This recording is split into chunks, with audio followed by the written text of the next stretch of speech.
Bonjour à toutes et à tous, soyez les bienvenus sur la Web TV de 37 degrés pour notre nouvelle émission Premier Degré. Avec moi aujourd'hui sur ce plateau pour présenter l'émission Mathieu Joua. Tu es journaliste et fondateur de 37 degrés. Bonjour Mathieu. Bonjour Marco. Et à ta gauche, François Léognani qui est donc de Fil dans ta chambre production qui nous accueille aujourd'hui. Merci François et bonjour à toi. Bonjour.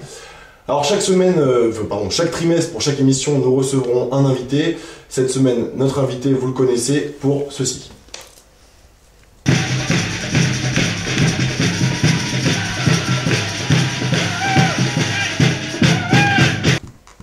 Alors il est avec nous en plateau, enfin ils sont plutôt deux en plateau. Ouais.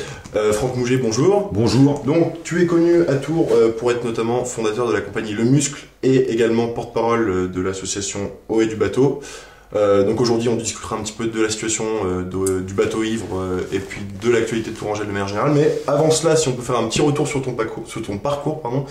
Donc tu es né le 17 mars 69 à Nogent. Pendant ta jeunesse, tu fuis de ton domicile parental et tu vis une petite période punk assez marquée. Et tu atterris à Saint-Malo où tu fais tes premiers pas en tant qu'artiste de rue. Est-ce que tu peux nous raconter cette période ? Ouais, alors je reviens juste sur un truc, c'est que je suis né à Fontenay-sous-Bois. D'accord. Voilà. On a eu des mauvaises informations. Je le dis quoi, 94 quoi, 9-4 les gars, 9-4. Alors parce que nous on nous a dit tu es né à Nogent et on nous a dit derrière Nogent je ne sais plus quoi. Non, j'ai habité Nogent-sur-Seine, effectivement une petite bourgade de l'Aube, à 1h30 de Paris, près de Troyes, voilà. Et j'en suis parti en courant. Alors j'ai fait une première tentative effectivement à l'âge de 15 ans et demi et quelques. Et c'est à cette époque-là où je rencontre un clown américain de surcroît et qui me donne envie de faire de la rue. Et ça, c'est en 85-6 par là. Et c'est aux alentours de Saint-Malo, à Dinan exactement. Donc c'est là où je fais mes premières expériences de rue, et de manche. Et du coup, à ce moment-là, tu te dis, voilà, toute ma vie, je veux faire ce métier d'artiste de rue. Et tu arrives ensuite à Tours à la fin des années 80, où tu rejoins la compagnie Off, où tu resteras jusqu'en 97. Voilà, 89, 96, décembre 96. Ouais, effectivement. Saint-Malo, ça a été les premières expériences de manche, premières expériences de clown. On a monté un petit spectacle avec lequel on a tourné un peu. Effectivement, on vivait au chapeau pendant un mois et demi et c'est vrai que ça m'a mis l'envie en tout cas de continuer ça. Donc après j'ai fait quelques études, j'ai passé mon bac, j'ai fait un DUT carrière sociale, une licence maîtrise de sociaux et à un moment donné à force de faire le grand écart j'ai choisi et j'ai sauté dans le spectacle vivant. Donc avec mes premières expériences professionnelles au sein de la compagnie Off, que j'ai rencontré en 89. Donc ça a duré pendant après, cette période. Ça a duré 7 ans. Ouais. Voilà, puis après, comme toute grande et belles expériences humaines, il y a des fois, on a envie de faire d'autres choses, ou en tout cas de faire ces choses, et j'ai voulu faire mes propres spectacles. Et du coup, j'ai monté... avec d'autres, une compagnie qui s'appelait Ex Nihilo. Voilà, c'est ça. Voilà. Pendant 5 ans, ensuite, ouais. Où tu travailles pour Ex Nihilo, et jusqu'en 2002, où tu lances ta propre compagnie avec Gwendal Moulin, donc qui s'appelle Le Muscle. Gwendal Stéphane. Gwendal Stéphane, pardon. Yes. Pour moi. Yes. Oui, on monte Le Muscle ensemble, mais on était déjà dans Ex Nihilo ensemble. On avait monté Jean-Louis 2000 ensemble au sein de Ex Nihilo, donc. Et du coup, avec Gwendal, on a eu envie de monter Le Muscle, effectivement. En fait, pour toi, le rôle d'artiste n'est pas que la gaudriole. Tu te revendiques comme un bouffon utile à la société, donc quelque part. Ouais, tu peux rigoler. Ouais, je suis un bouffon, ouais. Et, c'est pas utile à la société. Non, mais tu le dis toi-même. C'est un bouffon est utile à la société à partir du moment où effectivement il joue son rôle. Et son rôle, c'est d'être le miroir du pouvoir. Alors, à l'époque des rois, c'était le miroir du roi, le pouvoir suprême. À notre époque, c'est le miroir d'un certain pouvoir ou de certains pouvoirs. Donc effectivement, ça m'intéresse d'être un contre-pouvoir plutôt que d'être dans le pouvoir, dans le contre-pouvoir. Le théâtre de rue est important pour ça. Et le théâtre de rue, je pense qu'il naît de cette énergie-là, voilà. Il y a un message derrière chacun de tes spectacles, chaque fois que tu es... Ouais, il n'y a pas de volonté, il y a un message, mais il n'y a pas de volonté de dire aux gens, il faut penser ci, il faut penser ça. Il y a l'envie de questionner le monde dans lequel je vis, quoi. Et c'est pas ce que je veux dire, plutôt dans le sens où l'art doit servir à éveiller l'esprit critique et éveiller l'intellect Ouais. des gens que tu rencontres en fait. Ouais, c'est là où Plus dans moi ce je sens-là. rapproche l'art de l'animation. L'animation pour moi, c'est devenu quelque chose de péjoratif alors que ça ne l'est pas du tout. Si on reprend les racines de ce mot-là, c'est animare. Animare, c'est éveiller l'âme. Si déjà, en faisant ce qu'on fait, on arrive à éveiller l'âme ou les âmes, je trouve ça un beau projet, quoi. Ou en tout cas un sacré défi. Après, effectivement, dans mon travail, moi j'ai envie de péter des bulles, quoi. Parce que j'ai l'impression que les gens, ils se plaquent des bulles. Enfin, il y a déjà la bulle que le système nous plaque. Hein, parce qu'on nous met dans des rôles, on nous met dans des emplois, on nous met dans des catégories, on nous cloisonne les uns avec les autres, ou contre les autres, je sais pas. Et moi, j'ai envie de titiller ça, quoi. J'ai envie d'aller un peu plus loin. Et si derrière, je peux questionner la conscience de l'autre, c'est pas mal. Quand je dis la conscience, c'est l'esprit critique, quoi. En fait. C'était en ça que je voulais dire. Ouais. Mais malgré tout, moi j'ai eu la chance de te suivre au Spartak de la Liaudière, donc ton non-club de foot. Enfin, Ouais. le non-club de foot. Le club où on joue à jouer au Voilà. foot. Ouais. Faut raconter un petit peu aux spectateurs. C'est une ambiance très cool, très marrante. Mais Franck Rouget, quand on le voit en spectacle ou moi quand je suis au Spartak de la Liaudière, il y a toujours cette sensation de je joue un rôle. Ah bon? Bah pourtant non. Non. J'utilise des personnages pour jouer un rôle, mais moi dans la vie je joue mon rôle. Enfin, je veux dire, je m'assume, j'ai accepté un certain nombre de choses, mes défauts, mes faiblesses, mes qualités aussi, mais ça c'est moins dur à accepter. Et voilà, j'essaye d'être en contact, d'être dans l'échange, dans la rencontre, d'être éveillé. À ce qui m'arrive. On est sur accepter, du coup j'en profite, mais est-ce que tu as accepté ton passé? Ah, Parce que ça, on va le voir à l'écran en même temps. Mon passé, oui, Est-ce j'ai que accepté ça, mon passé. Alors, Dépêche Mode, tout ça. c'est Dépêche Mode, tout ça, ouais. Est-ce que tu peux nous dire ce que c'est, oui? Alors ça, c'est une des premières photos. Là, je suis en phase de professionnalisation à cette C'était époque. une phase, hein. Et c'est une vraie phase. Et j'ai les cheveux qui fuient dans le décor, donc on se demande quelle est cette coupe. Bon, effectivement, à l'époque, j'avais des cheveux. J'étais beaucoup plus jeune et effectivement, il y a moins de cicatrices. Je suis un peu plus lisse. Mais je suis déjà, voilà, je suis peut-être un peu en recherche, mais déjà dans l'envie de faire du spectacle. Ouais, je suis beau, hein. Putain. Ouais, moi je suis Non, d'accord là. tu vois? Ouais, là, c'est pas. T'es bien maquillé quand même, il y a du fond de teint et tout. Là. Ouais, bah c'était les premières photos qu'on fait à l'époque Centre Image, bon, ce qui s'appelle Centre Image, ce qui s'appelait pas du tout comme ça à l'époque. Je sais plus Ça le s'appelait nom. la PCVL. La Qui s'appelle PCVL. maintenant Cyclique. Ouais. Voilà.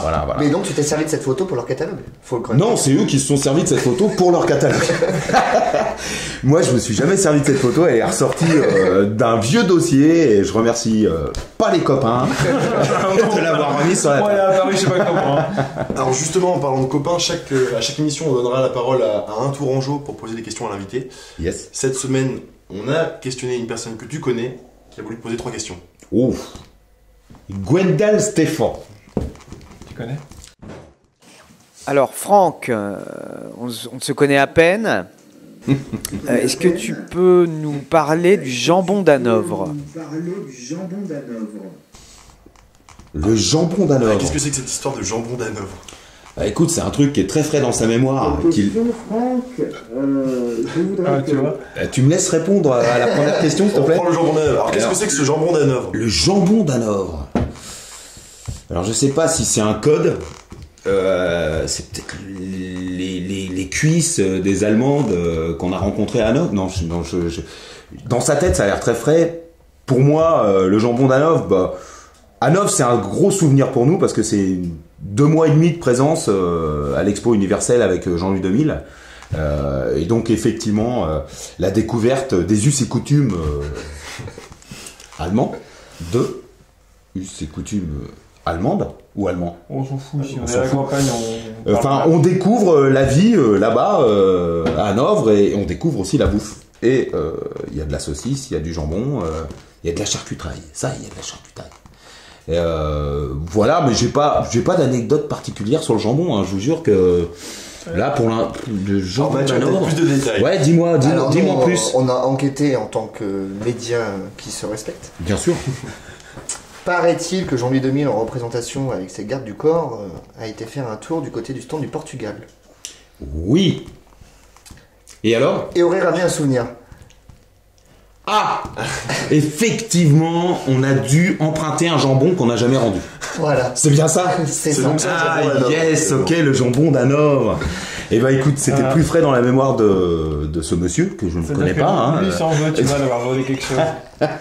Oh, Non, écoute. apparemment, puisque pour l'anecdote, Ouais. pour ceux qui ne connaissent pas, Jean-Louis Demille est toujours entouré de gardes du corps. Oui, complètement. Et sur ce qu'on nous a dit, évidemment, un témoignage anonyme Oui, qui restera anonyme. qui restera anonyme, J'espère pour l'anonyme. les gens autour n'ont pas osé réagir, vu les gardes du corps qu'il y avait autour de ce personnage Ouais, de Jean-Louis Demille. effectivement. Alors, autour du Jean-Louis Demille, vite fait, c'est quand même une grosse supercherie, on est d'accord? On est d'accord. Et on joue à jouer les stars, comme on joue à jouer au football, on joue à jouer les stars avec ce Jean-Louis Demille. Donc, Jean-Louis Demille, c'est par rapport à ce qu'on disait, et l'agite-prop, et ça rejoint, même si c'en est pas exactement, ça rejoint cette volonté qu'on a de titiller, de frictionner un petit peu la réalité. Et là, de se foutre un peu de la tête du star system, quoi. Donc, Jean-Louis Demille, c'est une vraie fausse star qu'on adule, et à travers ça, on interroge le fanatisme et la parano. Donc autour de cette star, il y a 6 gardes du corps, des fois même plus, qui sont à son service. Donc effectivement, on impressionne, parce que ces gardes du corps sont habillés vraiment, costard, noir, chemise blanche, cravate noire, fausse oreillette. J'ai déjà eu Donc affaire. on joue sur le vrai faux, et puis évidemment après, on grossit tellement les situations qu'on les décale, et ça devient du grand n'importe quoi. Et souvent, prétexte à rire, à sourire, à faire la fête. On va enchaîner, il a posé une deuxième question, et on en aura même une troisième après. Oh là là là là. Ouais, Putain, si la deuxième elle est aussi compliquée que la première. Deuxième question, Franck. Je voudrais que tu racontes aux spectateurs ta première sortie en patrouilleur de proximité préventive sur le marché Velpo. Il me semble que ça s'est terminé d'une certaine manière. La guerre des On va polices. parler d'arroseur arrosé. Depuis qu'il sait faire le regard, c'est quand même quelque chose d'exceptionnel. Je vais répondre à ce monsieur donc pour cette deuxième question. Effectivement, un peu plus pertinente. Je vais te répondre. Tu attends. Un peu plus pertinente la réponse. 2002, c'est une élection présidentielle et il se passe que au premier tour, c'est la débandade. Jospin est au fond du trou et on va voter pour le deuxième tour. Et au deuxième tour, on sait qu'on va devoir sûrement choisir entre Monsieur Chirac ou Monsieur Le Pen, en gros. Et là, avec un pote de l'époque et sculpteur, qui avait lui-même été dans la gendarmerie pour faire son service militaire, avait 2 costumes, si tu veux, de gendarme, je le savais, et je lui ai demandé si on pouvait pas se les mettre et aller au marché Velpo faire les courses pour l'adjudante et inciter les gens à aller voter. Donc en fait, on s'est mis en uniforme de gendarme et on est arrivé au marché avec un panier vide et on faisait les courses de l'adjudante. Donc on part et on tombe sur... on rentre dans un bar pour prendre un café, pause café, la méthode gendarme de l'ancien temps. Et l'ancien temps ou qu'est-ce que tu veux maintenant? Non, gendarme, je dirais gendarme d'autrefois, proche de la population, qui boit le coup au café, qui discute de la vie, enfin, plutôt ouvert sur le monde. Et donc voilà, des figures qui rentrent comme ça au bar. On commence à parler un peu politique, on sent que c'est tendu, mais voilà, on boit notre... Et en sortant, on tombe sur un policier municipal qui nous demande nos papiers. Ce à quoi je dis, attendez, attends, tu reconnais pas Dédé il me demande mes papiers, je suis plus vieux que toi, jeune homme, qu'est-ce qui t'arrive? On fait les courses de l'adjudante tous les dimanches, ça va pas ou quoi? Et on part. Donc lui, un peu bousculé dans son envie, décide d'appeler les copains. Donc il appelle 2 autres municipaux, qui nous retrouvent sur le marché et qui nous pistent. Donc on les trimballe sur le marché, connivence pas vraiment établie, mais voilà, ils sont là, on est là, on se voit, quoi. Et on leur échappe. Et ils essayent quand même de nous embêter, on va dire, dans cette intervention qu'on avait décidée. Et l'idée, c'était pas de dire aux gens, il faut voter ça ou ça, c'était de dire, allez voter. Surtout, faut aller voter, hein, vous allez voter cet après-midi. On fait pas de politique, mais vous allez aller voter cet après-midi. Donc c'était la manière qu'on avait choisie pour rencontrer tout à chacun, quoi. Donc derrière, de 3 policiers municipaux, on passe à 5, de 5 on passe à 7, ils n'arrivent pas à nous contenir, et ils appellent la police nationale. Donc la police nationale débarque à 2, avec une voiture, et là on avait mis tout le monde au soleil, et on avait un grand cercle autour de nous, tu vois, il faisait un beau soleil comme aujourd'hui, et donc le public était là. Et donc on a mis en scène, si tu veux, cette arrestation de flics qui arrêtaient des faux flics, mais on savait plus qui étaient les faux, qui étaient les vrais. Donc on a décrit un peu la situation qu'on appelait la guerre des polices. Donc c'est comme ça que ça finit. Je crois que la dernière phrase que j'ai dit au public, c'est vous voyez ce que c'est la guerre des polices. Et là on est rentré parce qu'ils nous ont menottés. Avec les menottes, on essayait de s'enlever le képi, on n'y arrivait pas. Enfin bon, tout a été prétexte à détourner la situation. Et puis on est sorti 3 heures après pour retourner au marché et finir ce qu'on avait commencé. Et c'est devenu un duo qui a tourné pas mal. Voilà, et avec lequel on s'est fait plaisir et on continue à se faire plaisir. Donc c'est la P4, patrouille piétonne de proximité préventive, avec André Surcouf dit Dédé, Henri Sponville dit Kiki, et voilà, on rencontre tout à chacun et on provoque le quotidien. On va enchaîner sur la dernière question de Gwendal et pour ensuite passer aux questions d'actu. Ah, c'est Gwendal, je l'avais pas reconnu. Ah pardon, fallait pas le dire. Franck, dernière question. J'ai sous la main le Libération du 24 décembre dernier. Je voudrais savoir ce que ça fait de se faire voler la vedette par Michto.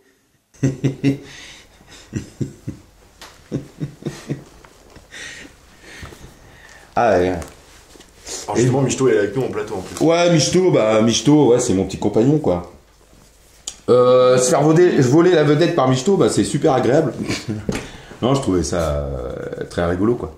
Et que le gars, il a tripé sur le chien, le mec de Libération, parce qu'on était à un moment donné dans un lieu où on travaillait, dans un lieu que vous connaissez, qui est le Polo, où on travaillait sur une infusion artistique avec la compagnie Escale. Donc on avait un développement sur 2 jours, rapport aux extrêmes. Justement, on travaillait sur l'extrême droite et les questions qu'on peut se poser dessus et comment on peut, dans un spectacle, parler de ces questions-là. Et donc on s'est réunis à plusieurs créateurs divers et variés qui étaient réunis par la compagnie Escale au Polo. Et là il y avait Libé, ça on le savait pas.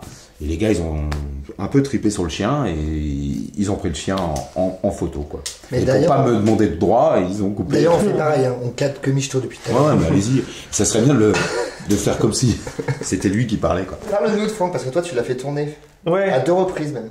Ouais, c'est vrai. J'ai fait tourner Franck dans 2 films, dans Snipers et puis dans un film pour le Nikon Film Festival. Ouais, je suis la Terre. Ça s'est passé. Oui, je suis la Terre. Ça s'est passé comment ? Ça s'est bien passé, c'était chouette quand même. Hein. Sympa, belle rencontre impromptue, mais au départ. Pas prévu sur le film au départ. C'était pas prévu, moi je comptais pas du tout sur Franck. Il avait voulu du J'avais du mieux, puis on m'a dit le mieux il est parti. Tu peux prendre le moins bien. Tu peux prendre le pire. J'ai dit je le prends, mais à moins cher. Et lui, du coup, au moins cher, il m'a dit ouais, je viens. De toute façon, j'ai pas trop le choix, quoi. Du coup, ça lui a coûté quand même plus cher. Il m'a dit mon bon monsieur, nous on a plus de sous, les artistes de rue, tout ça, blablabla. Enfin, il m'a fait son discours. Et puis c'était bien, rencontre avec Jackie Berroyer. Ouais.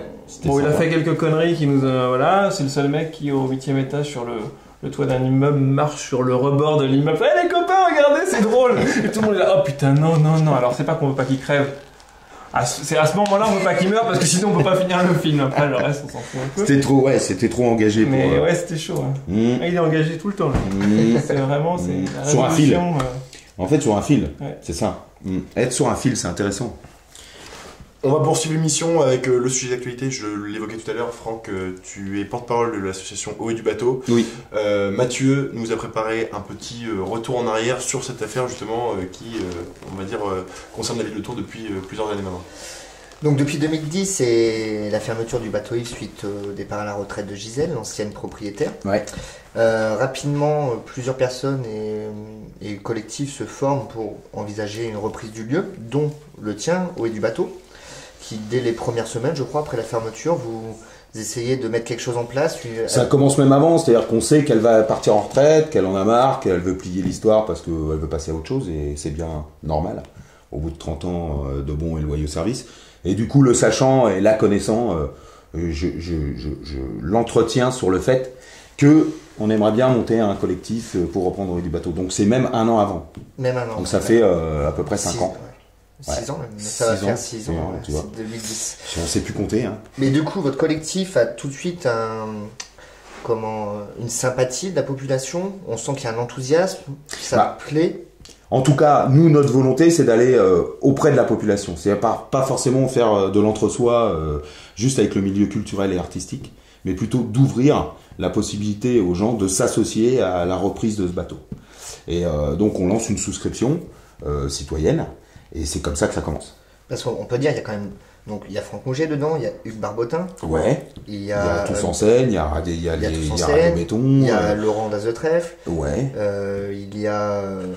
je dirais Claude pas Bourdin. tout le milieu Alors, ce qui m'intéresse, associatif culturel, mais Claude il y a Bourdin, beaucoup qui de gens. était à l'époque Bourdin. dans la majorité municipale. Ouais. Jean-Patrick Gilles, qui vous a ouvertement soutenu. Ouais. Et malgré tout, le bas blesse. Ouais.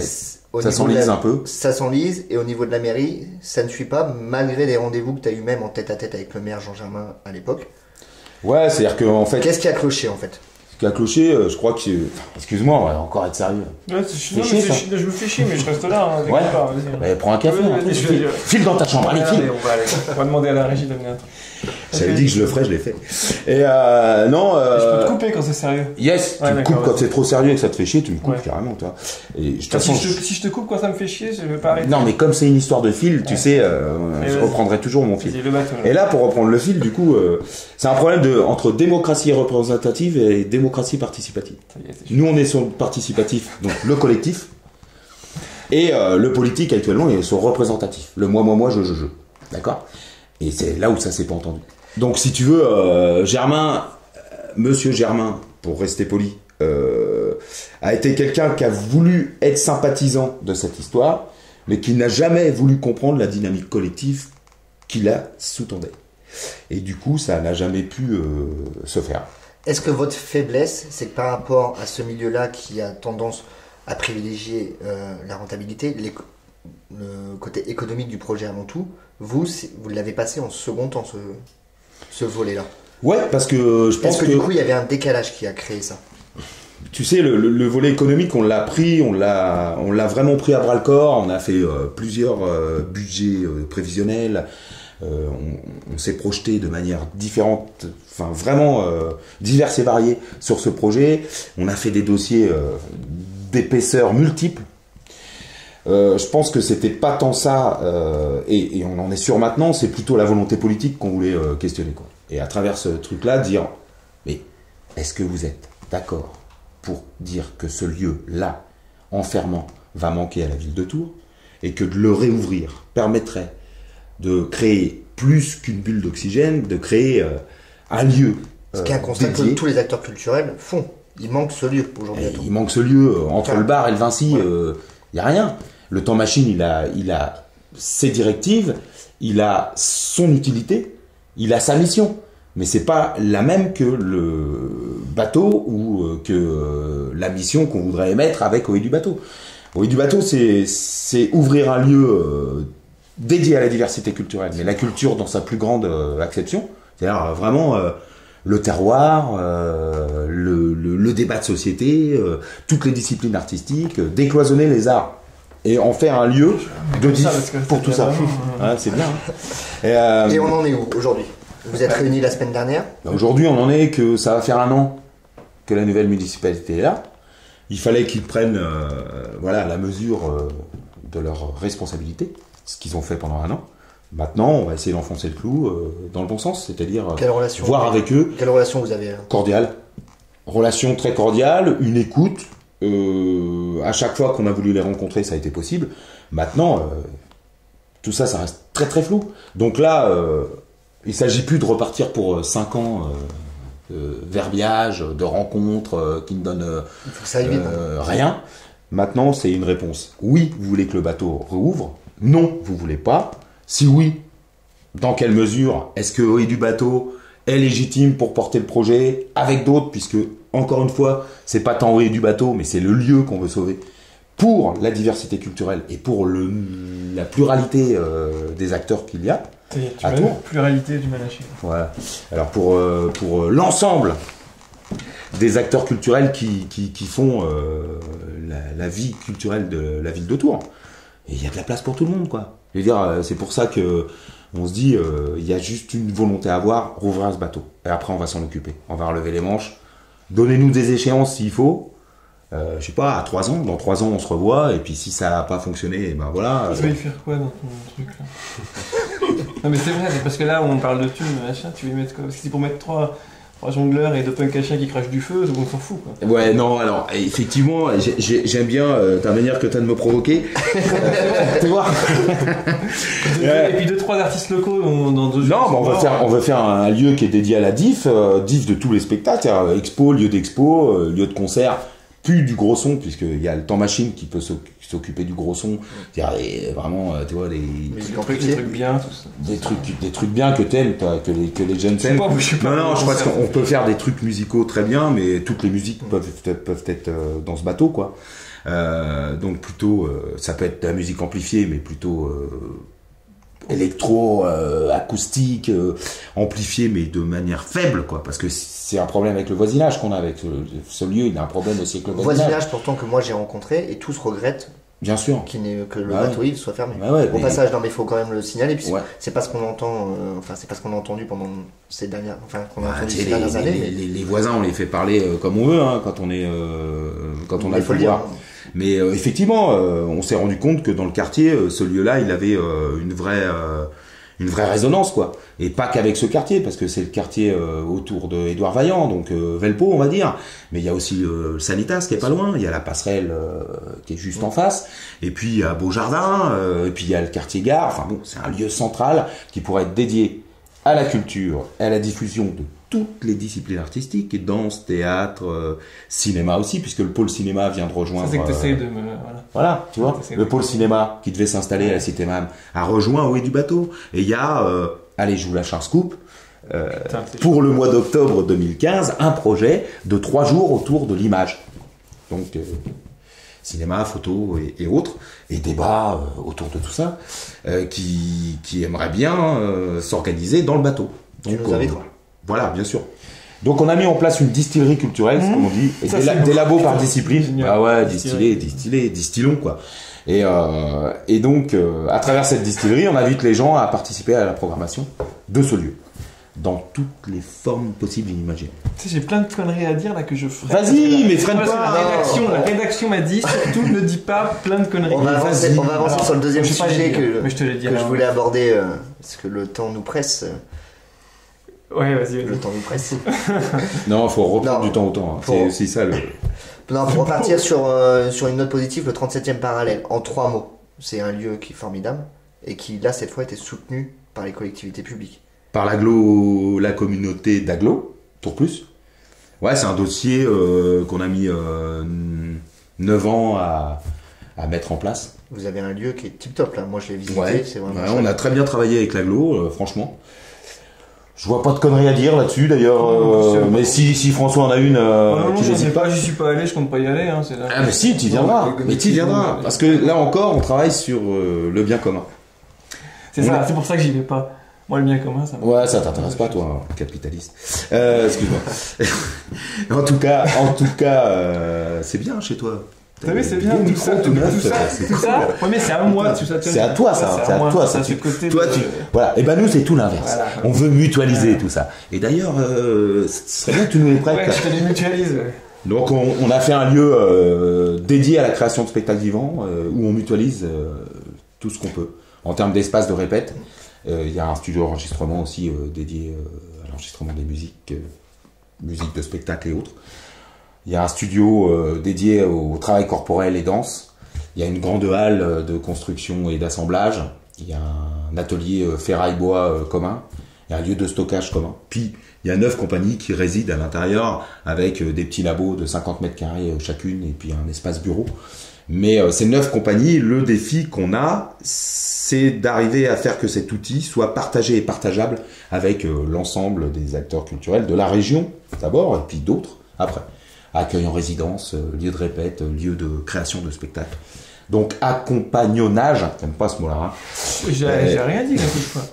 On accompagnera, j'espère, et on transmettra ce qu'on sait faire et puis toujours avec la curiosité de rencontrer, d'échanger et d'apprendre. Merci Franck d'avoir répondu à nos questions. Tu restes avec nous pour la suite de l'émission.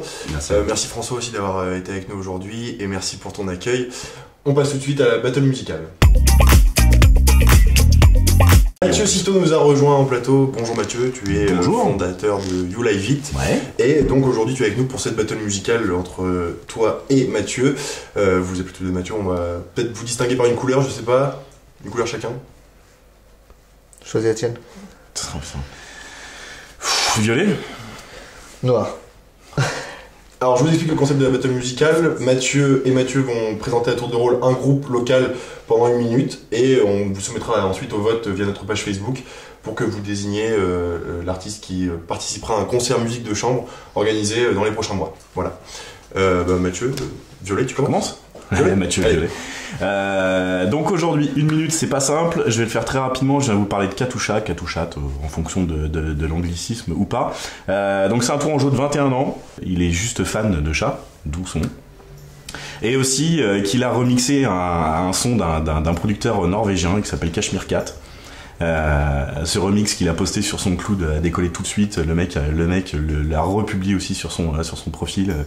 Depuis, il a plus de 40 000 écoutes sur son son et c'est juste fou pour un jeune de 21 ans tourangeau. Ce qui est un bon signal envoyé. Son dernier EP donc s'appelle Lovely Cloud. On a clairement envie de partir un petit peu dans des films de studio Ghibli avec ce gros chat.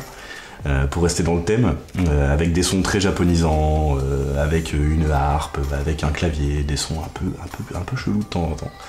Et donc aujourd'hui, on va écouter le morceau Watercolor, et que j'aimerais profondément voir après en live bientôt. Bon, on s'écoute ça tout de suite et puis on passe ensuite à Mathieu Noir.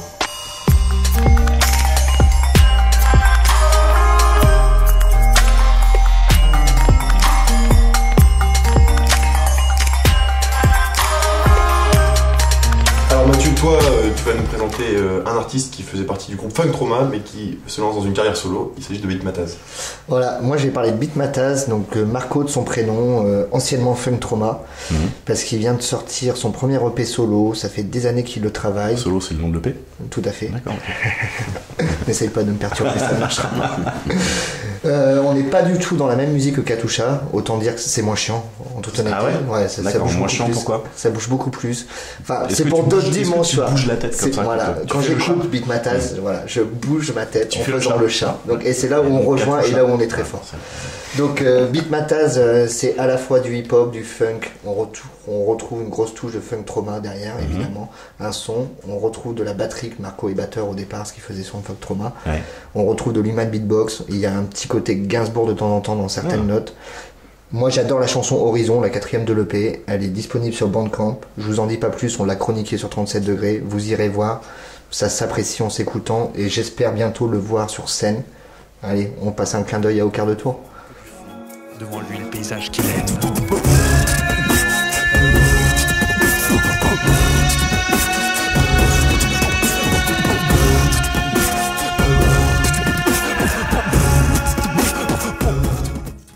Eh ben très bien, merci messieurs pour cette battle. Franck, plutôt violet ou plutôt noir pour le coup ?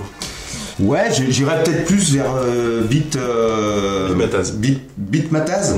Ouais, j'irais peut-être plus vers ça. Parce que l'autre est peut-être un peu trop intime. Ah, d'accord, ok. On n'est pas assez proche, c'est ça ? Ouais, peut-être, voilà. Quoique Katusha, c'est pas mal. En tout cas, vous votez sur la page Facebook pour désigner vous votre coup de cœur. On le rappelle, le groupe se produira dans un concert musique de chambre. On va essayer de le faire venir. Voilà, on va Ouais, essayer c'est de faire l'objectif. venir Après, on les sort. gagnants. Voilà. Et on vous fera gagner des places, bien entendu, sur la page Facebook de 37 degrés. Voilà pour cette battle. On laisse le public désigner le vainqueur et on passe tout de suite au sujet qui a fait l'actualité ce mois-ci sur 37 degrés. C'est le sujet du mois. Alors cette semaine, ce mois-ci, pardon, le sujet que vous avez le plus consulté, c'était le sujet logo de Tours, qui a fait fortement débat, messieurs. Et pour en parler, peut-être Mathieu, tu pourrais nous en dire un peu plus sur cette affaire du logo de Tours. C'est un sujet qui est un petit peu épineux. Moi, je dis juste qu'effectivement, les propositions étaient insatisfaisantes. Effectivement, on pouvait pas dire que le logo représentait la ville. Je pense qu'on connaît pas du tout l'univers dans lequel ce logo a été produit et le contexte dans lequel il a été produit. Donc, je préfère laisser le bénéfice du doute pour ces propositions-là. Je reviens sur le collectif de graphistes qui a pris la parole derrière. C'était un peu dur. Je pense aux graphistes avec un X et un S qui ont peut-être travaillé dessus. Je pense qu'une réponse qui aurait été très intelligente, ça aurait été de se rassembler tous ensemble. C'est très bien, rassembler tous ensemble pour faire une proposition commune, ou en tout cas ouvrir des pistes de réflexion au travail commun, qui au final servirait la communication visuelle de la ville de Tours. La mutualisation des savoir-faire. Exactement, on est dedans. François, tu es co-construction. La co-construction, pourquoi pas. On pourrait très bien imaginer la co-construction. Voilà. L'exemple de Porto, c'est un logo qui a été co-construit. Alors Mathieu, en tant que journaliste, tu as suivi toute l'affaire en commentant sur 37 degrés. Qu'est-ce qui maintenant est à attendre pour ce logo? Maintenant, ce qui est à attendre, donc la mairie a annoncé stopper son projet et a annoncé vouloir prendre le temps pour la réflexion. Moi, je pense qu'elle va rencontrer les graphistes de la ville qui se sont exprimés contre les propositions. Laissons le temps au temps, voyons dans les prochains mois. Ce qui est sûr, c'est que le logo actuel n'est plus satisfaisant, n'est plus d'époque. Donc, il y a une grosse envie de le changer de la part de tout le monde. Oui, il est bien sur le côté vintage. Il y a un côté mon petit poney, ouais. On est bien. Affaire à suivre donc. Affaire à suivre. Eh bien, on arrive déjà à la fin de cette émission. Non. Ah si, hélas. Qu'est-ce qu'on est bien chez vous. Alors Franck, déjà, merci encore d'être venu. Est-ce qu'avant de partir, tu peux nous dédicacer cette magnifique photo Oui, François nous a laissé tout à l'heure. Oui, je vais le faire, mais vous promettez-moi un truc. Si je vous fais une dédicace, mettez-la dans vos chiottes, quoi. On l'accrochera sûrement au mur en cas On va mutualiser les toilettes. Mais dans des chiottes publiques. Voilà. J'ai la dédicace pour des chiottes publiques. Alors tout à l'heure, en off, tu nous disais vouloir parler d'un petit questionnaire que tu as lancé pour Royer du Bateau. Oui, juste dire que on continue de bosser. J'avais répondu un peu succinctement à la question. On est super motivés. Il y a un labo mobilisation qui s'est mis en branle, comme on dit, et pour réaliser un questionnaire, on va essayer de diagnostiquer plus précisément les envies, les attentes et la pertinence de faire que ce projet soit partagé à l'ensemble des acteurs culturels de la ville de Tours. Très bien. Merci beaucoup Franck. Merci Mathieu. Merci Mathieu. Merci Michto. Et merci Michto aussi. Merci Michto. Et donc on se donne rendez-vous au prochain trimestre pour une nouvelle émission de Premier Degré. N'oubliez pas de suivre l'actualité sur 37 degrés le mag. L'adresse s'affiche juste en dessous. Et vous pouvez également voter pour le coup de cœur musical de la Battle. Voilà. Merci à tous et à bientôt.